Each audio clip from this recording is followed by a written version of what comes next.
vous allez bien aujourd'hui. Je suis ravie de vous retrouver pour une nouvelle recette. Tout d'abord, je voudrais remercier toutes les personnes qui sont venues voir notre dernière vidéo parce qu'elle a super bien marché. C'est la première fois que ça marche autant, donc je vous remercie tous énormément.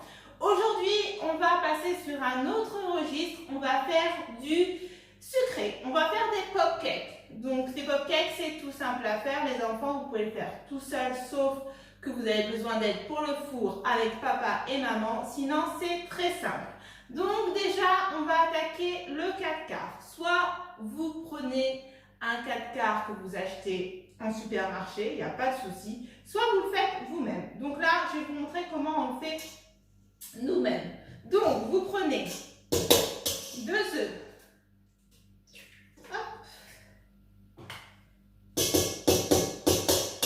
Que vous allez mélanger avec 120 g de sucre.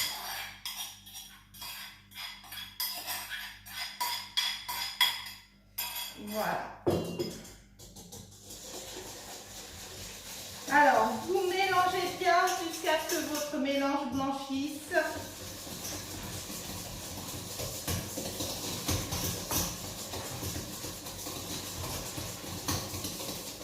Voilà. Ensuite, vous prenez 120 g de beurre que vous avez fait fondre préalablement.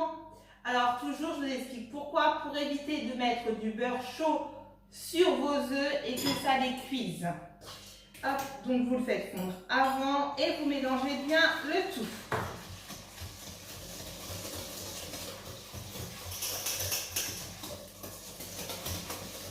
Ensuite, vous mettrez 120 g de farine.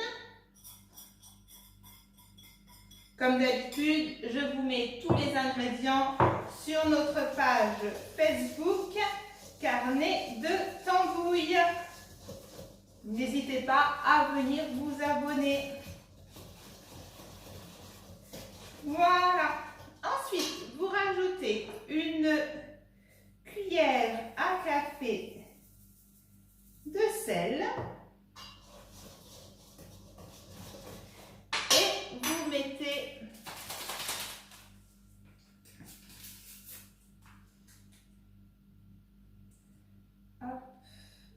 je vais y arriver. Hop, avec mes ongles. Voilà. Vous mettez une cuillère et demie de levure chimique dedans et vous mélangez bien.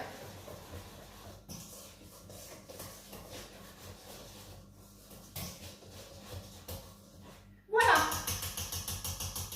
Votre gâteau est prêt. Vous prenez un moule que vous avez beurré à l'avance. Vous mettez votre préparation.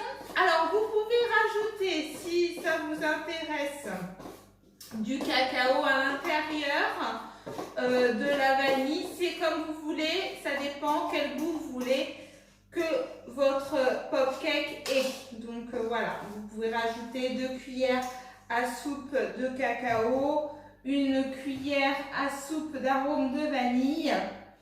Donc, voilà.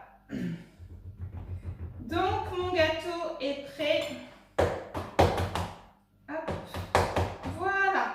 Donc, j'ai préchauffé mon four à 170 degrés et je vais enfourner mon gâteau pendant 40 minutes. Voilà.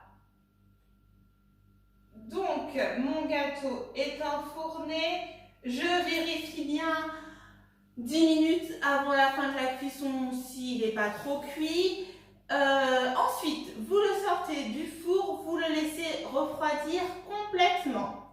Et on se retrouve après pour la suite de la recette.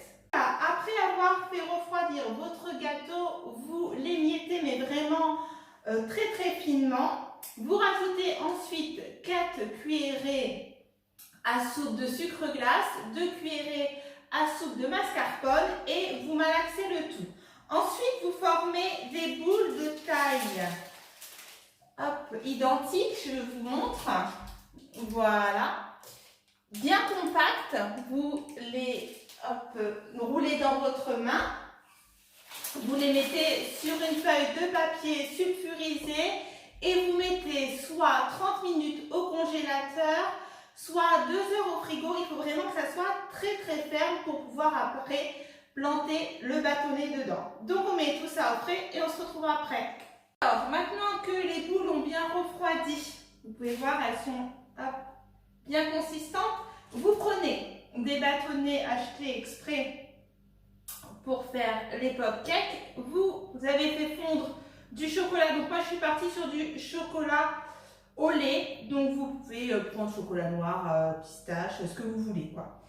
Donc vous mettez un petit peu de chocolat sur un bâtonnet et vous venez enfoncer votre bâtonnet dans le gâteau. Vous faites ça pour tout et vous laissez refroidir un petit peu. Donc voilà. Hop. Vous voyez, le fait d'avoir fait passer au frais juste avant, votre gâteau ne va pas s'ouvrir quand vous allez mettre le bâtonnet dedans. Ça permet que ça tient mieux après pour le montage. Hop. Voilà. Hop. Vous mettez vraiment sur le bout du bâtonnet.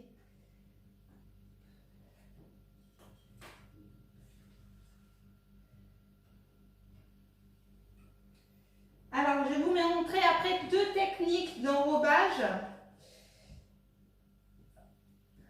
différentes. Vous pouvez faire en fonction de vos envies. Donc, hop, voilà. Donc, vous avez vu, je vais vous montrer au plus près. Hop. Voilà, tous mes gâteaux, ils ont leur petit bâtonnet dessus. Voilà. Alors, ensuite, je vais prendre une petite assiette pour mettre dedans. Voilà. Alors, vous prenez un de vos gâteaux. Vous le trempez dans le chocolat bien généreusement, qu'il y en ait bien partout, que ça recouvre bien tout le gâteau.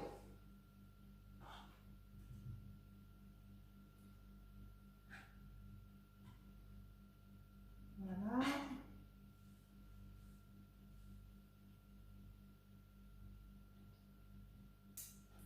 Vous tapotez pour enlever, en tournant bien pour enlever l'excédent de chocolat. Voilà. Alors, soit vous prenez des petites perles ou des petits vermicelles. Là, j'ai pris des petites perles bleues. Vous les mettez dans une assiette et vous trempez votre sucette en chocolat dedans pour en mettre partout. Voilà. Hop là. Et vous laissez à refroidir. Voilà, ça c'est la première technique. Moi, je vais enrober un autre de chocolat. Je vais laisser refroidir parce qu'il faut que vous laissiez refroidir au moins 1 heure au frigo avant de déguster pour que le chocolat soit bien durci sur le gâteau. Et on se retrouve après. Alors, je vous montre. Donc, vous avez soit la solution, donc comme je vous ai montré, de saupoudrer avec des petites billes de toutes les couleurs ou des étoiles. Vous avez vraiment le choix dans les magasins, que ce soit Cultura, Auchan, pour pouvoir décorer vos pop-cakes. Ensuite, moi j'ai testé. Alors, c'est la première fois que j'en utilise. Je pense que je ne l'ai pas secoué assez. Donc, c'est vraiment, il faut vraiment bien secouer avant de l'utiliser. C'est du spray, je vais vous montrer. Voilà, c'est du spray. Alors, j'ai pris du spray or parce que je voulais les décorer comme ça. Donc, vous voyez, ça fait cette décoration-là. Je vous montre d'un peu plus près ce que ça fait. Donc, voilà, je voulais que ça change un petit peu des décos qu'on voit d'habitude. Après, vous pouvez utiliser des stylos alimentaires pour dessiner des choses dessus. Si vous faites pour des anniversaires, si vous voulez marquer par exemple la date de l'anniversaire dessus. Franchement, il y a plein d'idées à faire. Donc allez-y, lâchez-vous, faites marcher votre imagination. Donc voilà, moi ça donne ça. Donc voilà, j'en ai goûté un en cachette comme d'habitude vu que je suis une gourmande. C'est succulent, franchement le gâteau est très bon avec le mascarpone. Donc allez-y, faites-vous plaisir. Je vous mets tous les ingrédients comme d'habitude sur notre page Facebook Carnet Tambouille. Abonnez-vous à notre chaîne YouTube Ornella Charlotte aux fraises. N'hésitez pas, vous venez regarder nos vidéos, alors n'hésitez pas à venir vous abonner. N'hésitez pas à venir nous rejoindre sur notre page Facebook. Et je vous dis à bientôt pour une nouvelle recette.